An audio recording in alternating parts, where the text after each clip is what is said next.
The Jamaica Constabulary Force is mourning the passing of SSP Paulette Green. Hi again and welcome. This is Links 007 TV News Report, and we'll be right back with the full details to come. Welcome to Links 007 TV News Report, providing you with the best in local and international news updates. This is a place where you can get the most reliable and informative news information. Links 007 TV News Report.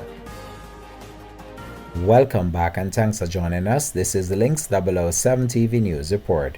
The Jamaica Constabulary Force is mourning the passing of Senior Superintendent of Police, SSP Paulette Green, who was attached to the Area 3 Police Division, which includes Manchester, Clarendon, and St. Elizabeth. Acting Commander, Assistant Commissioner of Police Shane McCullough confirmed the death in a message to members of the division on Friday afternoon. "It is with heavy heart that I share the news of the passing of Senior Superintendent Green, affectionately known to all as Pinky Green," ACP McCullough said. SSP Green was described as a dedicated officer and a valid member of the Area 3 team, where she served as a strong pillar of support to colleagues and the wider organization. "She will be greatly missed," McCullough said, while encouraging members to keep Green's family, loved ones, and fellow officers in their thoughts and prayers. He said further details regarding funeral arrangement will be announced at a later date. "Rest in peace, SSP Pinky Green, forever in our heart and thoughts," McCullough added. This has been Links 007 TV News Report. Thanks for watching.